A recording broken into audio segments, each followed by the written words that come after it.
Саламатсыздарбы, урматтуу телекөрүүчүлөр. Бүгүнкү сабагыбыздан балык манасчы тууралуу маалымат аласыздар. Балык манасчы 19-кылымдын өкүлү, көрүнүктүү манасчы, өз доорундагы эң алдыңкы манасчылардын бири болгон, бирок ал манасчылыкка кандай келди? Кепти башынан улатсак. Канай батырдын тушунда таласка бир нече мал менен кошулуп, айыпка тартылып, бир нече үй бүлө кошо кетет. Ошол үй бүлөлөрдүн ичинде балык манасчынын ата-энеси да бар болчу. Алар таласка барганда абдан катуу кыйынчылыкты көрөт. Кыйынчылык турмушту өткөрөт. Ошондой кыйынчылыктын биринде балык манасчынын ата-энеси эрте өлүп калат дагы. Балык манасчы 6-7 жашында томолой жетим калат. Ар кимдин эшигинин алдын барып күрөп, ар кимдин эшигинин алдында малын тазалап, чөбүн оруп, малын багып күн көрө баштайт. Жетимдиктин зардабын абдан тартат. Ошондой күндөрдүн биринде Кокон хандыгына салыкка жыйналган малды айдап кетүүгө адам керек болуп калат. Кокон хандыгынын болушу Кушубек би ата-энеси жок дедиби, сурап алар адамы жок дедиби, ушул кичинекей баланы мал айдатып жөө таластан Коконго сапар алышат. Жолда келатып, чарыгы жыртылып, буту ташка тилинип, канап, бутун жерге кое албай, тызылдап гана бала малды айдап келатканда жамгыр болот. Жамгырда көл шал болуп, абдан денесинин баары суу болуп, кыйналганда акыры анан кийин малды топтоп эс алдырып, өздөрү тыныгууга жөнөшөт. Караса, азыркы Манас күмбөзүнүн тушуна келип калган болот.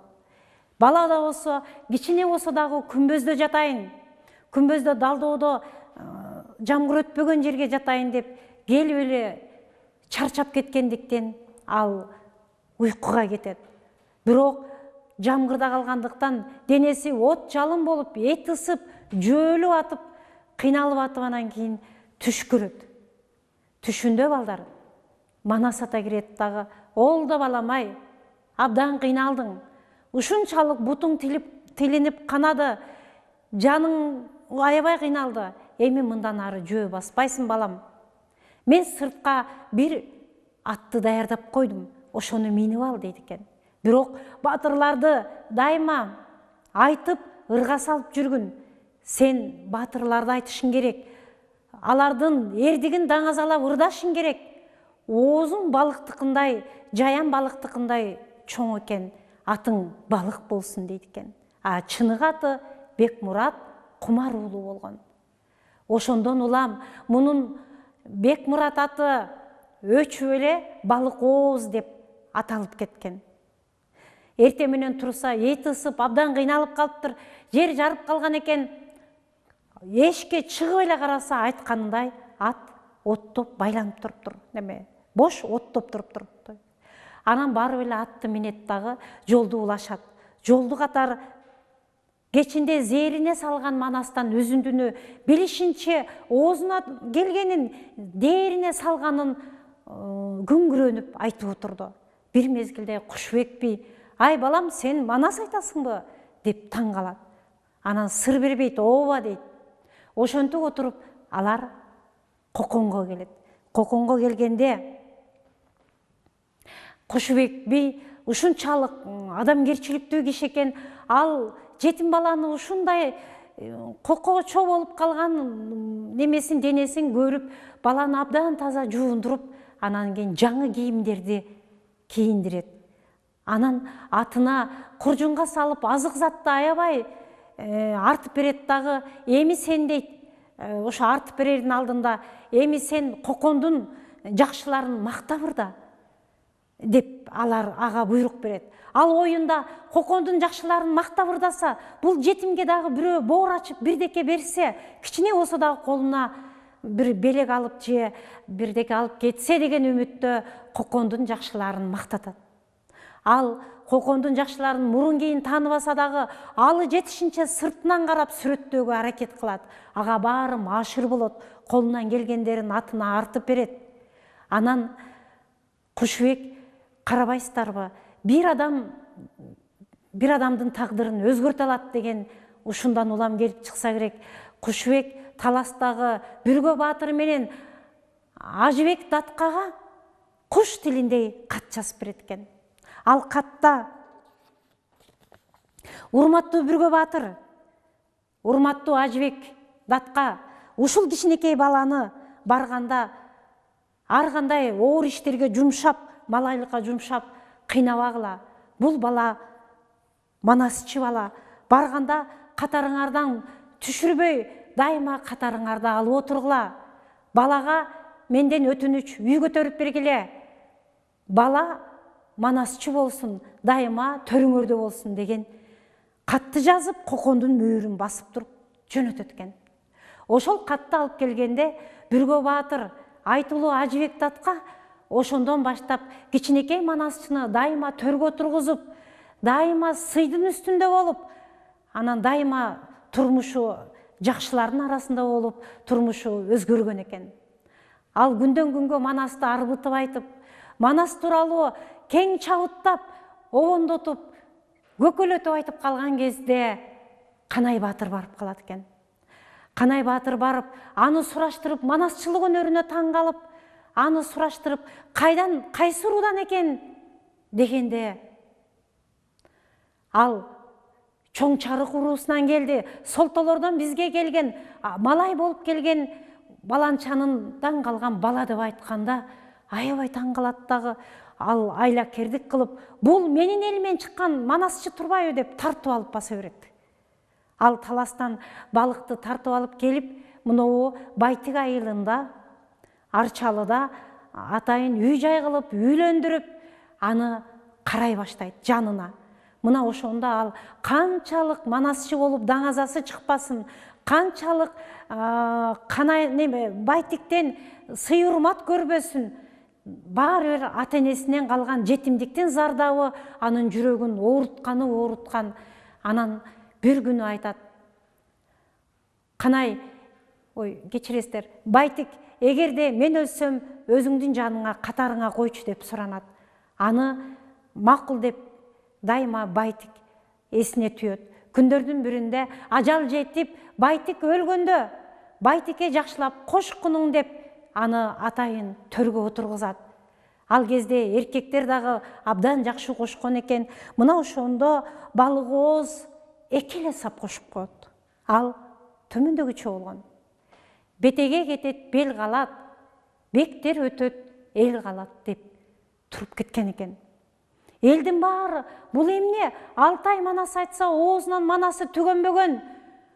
Балык ооз эки эле сап менен кошуп койду деп мунун табышмактуу кошконуна эч ким жандырмагын биле албай, таң калып, көпкө чейин эл оозунда чоң сөз болуп кала берет. Бул Санжырада да калат. Санжырада дагы Ала Тоо журналына версиясы чыгат.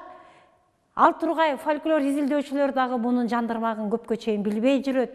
Көрсө, менин ата-энемди малай кылып таласка айдап, таласта алар абдан кыйынчылыкты көрүп, эрте өлүп калып, жетимдиктин зардабын сенин айыңан көп тарттым деп, ал Байтик баатырга нааразы болуп, эки эле сап менен философиялык бүтүндөй аламды кошуп койгон экен. Мына ошентип, андан кийин Байтиктен кийин өзүнүн Чоң Чарык уруусунан тууган издеп Кочкорго барат. Кочкордо дагы ал 3 жылдай жашайт. Кочкордо дагы ал манасын үзгүлтүксүз айтып жүрүп, ошол жактан Шапак Рысменде манасчыга таасир берип, бир топ элдин манасчылыкка үгүттөп, иштеп жүрүп, анан кандайдыр кайра Байтик айылына келет. Байтик айылына келгенден кийин аз эле убакыттан кийин ал көз жумат. Өзүнүн керези боюнча анын сөөгү азыркы Байтик бас бөлтөгүнүн жанында, Байтиктин мүрзөсүнүн жанында балыктын сөөгү коюлган экен. Тилекке каршы балык манасчынын варианты жазылбай калган. Биз эмне үчүн эл жазбай калды деп бул жерден суроо туулушу мүмкүн. Жаза билген чыныгы фольклор изилдөөчү адамдар аз болгондуктан балык манасчынын варианты бизде сакталбай калганы абдан өкүнүчтүү.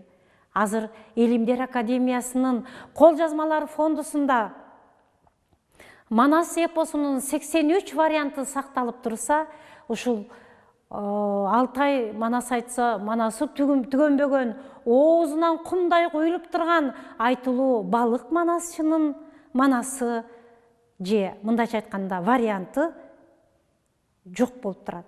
Бул бизде кандайдыр бир өксүүнү, жоготууну туудурат. Эгерде ошону сактап калсак, дагы бир кенчибиздин бир жагы толду деп эсептейр элек.